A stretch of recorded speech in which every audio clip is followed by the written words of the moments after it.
Assalamualaikum warahmatullahi wabarakatuh. Berjumpa lagi dengan Bu Ratna dalam pembahasan trigonometri.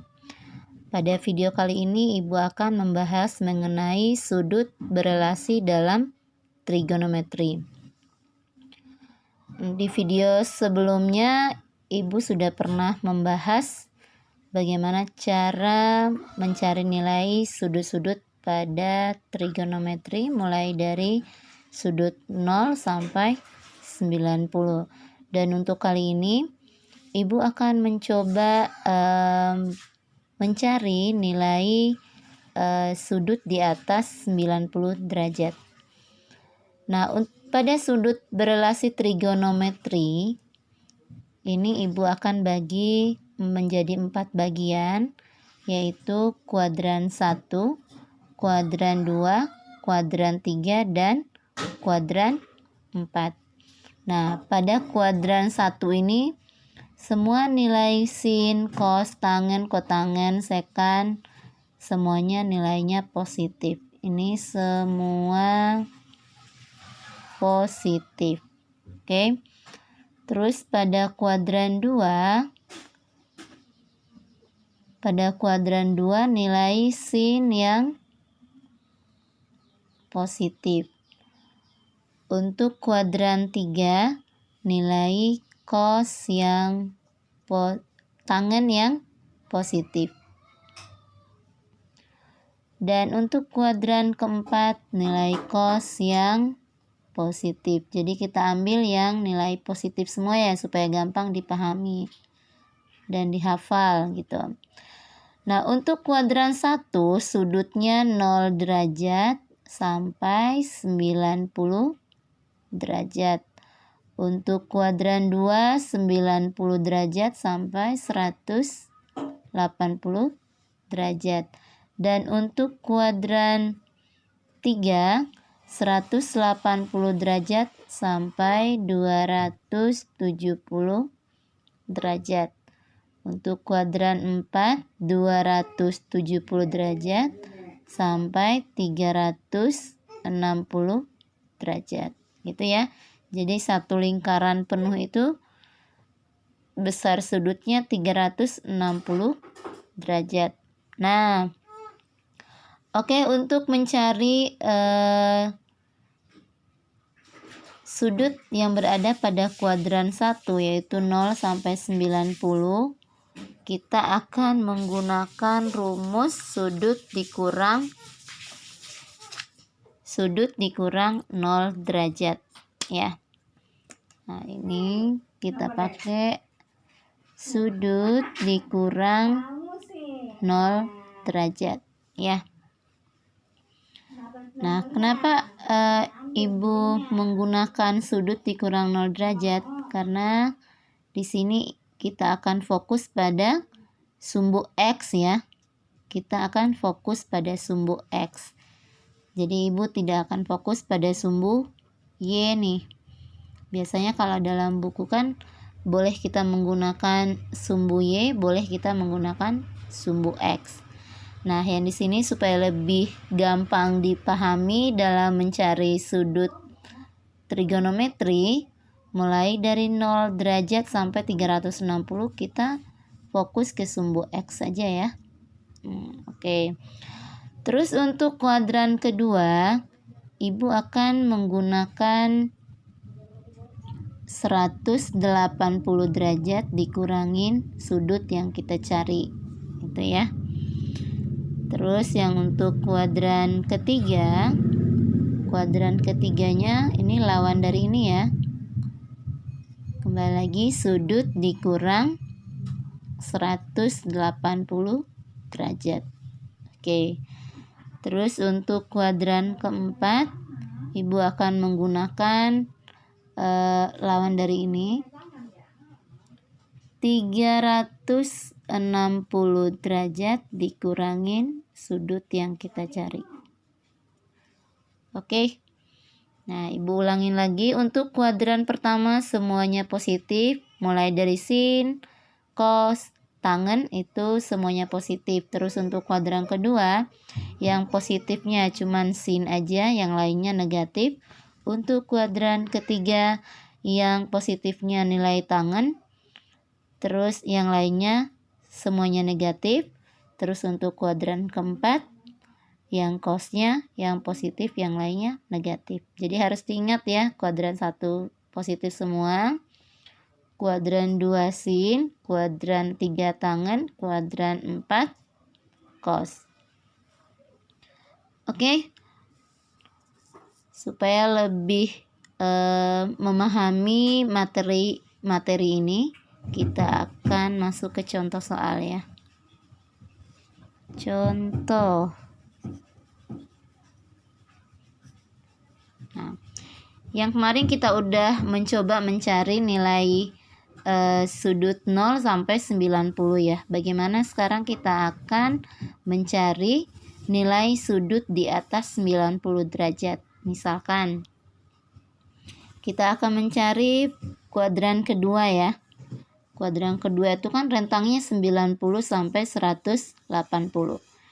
Kita ambil sin 120 derajat sama dengan. Nah, untuk kuadran kedua yang kita gunakan rumus yang ini ya. Berarti 100 sin 120 derajat, sin 180 derajat dikurang 120 derajat. Ini ya, 120 derajat sama dengan sin 180 dikurang 120 sama dengan berapa? Sin 60 sama dengan sin 60 berapa nilainya? Nah, lihat di tabel di atas. Sin 60 sama dengan setengah akar 3. Tulis di sini setengah akar 3. Nah, lihat di kuadran 2. Sin 120 kan berada di kuadran 2. Nilai sin itu positif apa min? Ternyata di kuadran 2 tuh nilai sinnya positif. Oke. Berarti nilainya setengah akar 3. Nah, jadi contoh yang kedua. Ibu kasih contoh lagi ya. Cos 150 derajat sama dengan. Nah, ini berada pada kuadran berapa? Kuadran 2. Berarti caranya sama.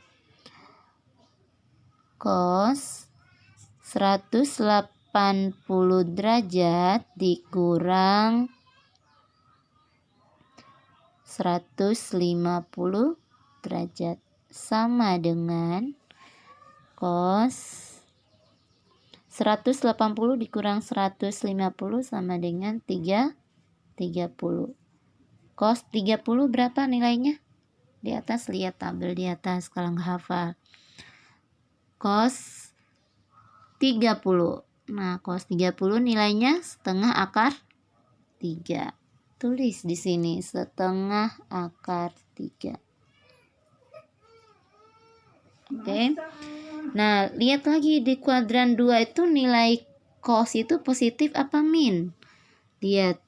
Ternyata di kuadran 2 itu yang positif cuman sin, berarti yang lainnya min. Berarti tambahin di sini minnya. Oke. Berarti cos 150 nilainya min setengah akar 3.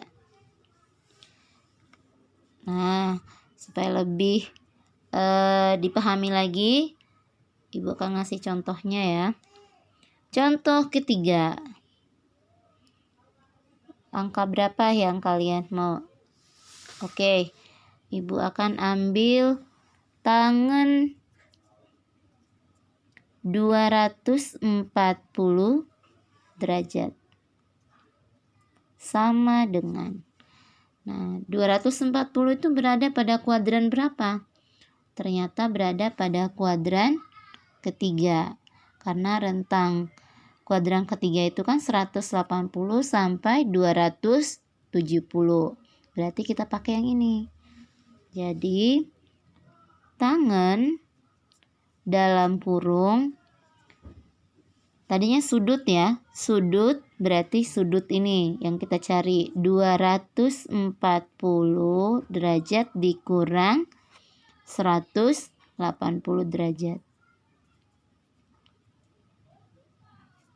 Sama dengan tangan 240 dikurang 180 berapa nilainya? 60 berarti 60 derajat. Sama dengan tangan 60 berapa nilainya? Lihat pada tabel di atas.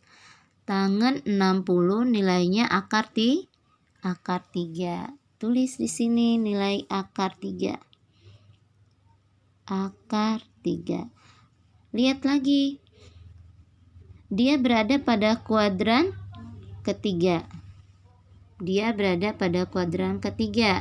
Nah, nilai tangan berada pada kuadran ketiga itu nilainya positif apa min?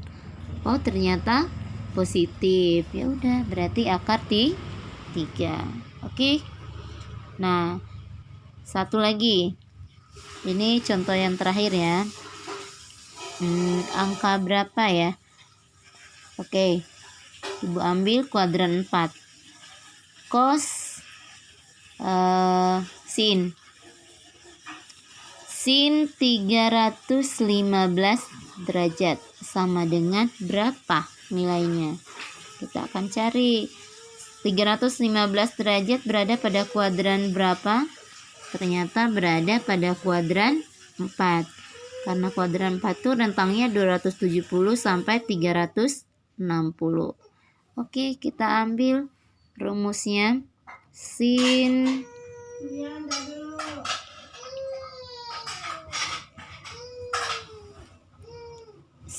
360 derajat dikurang 315 sama dengan, nah, 360 dikurang 315 berapa nilainya? 360 dikurang 315 45 ya, berarti sin 45 derajat. Sin 45 berapa nilainya? Lihat pada tabel di atas. Ternyata sin 45 nilainya setengah akar 2. Tulis di sini setengah akar 2. Setengah akar 2. Nah, untuk nilai sinnya lihat pada kuadran keempat positif apa min. Lihat. Oh, ternyata yang positif tuh cuma cos aja di sini. Berarti nilai sinnya min. Kita tambahin min di sini. Oke, gitu ya.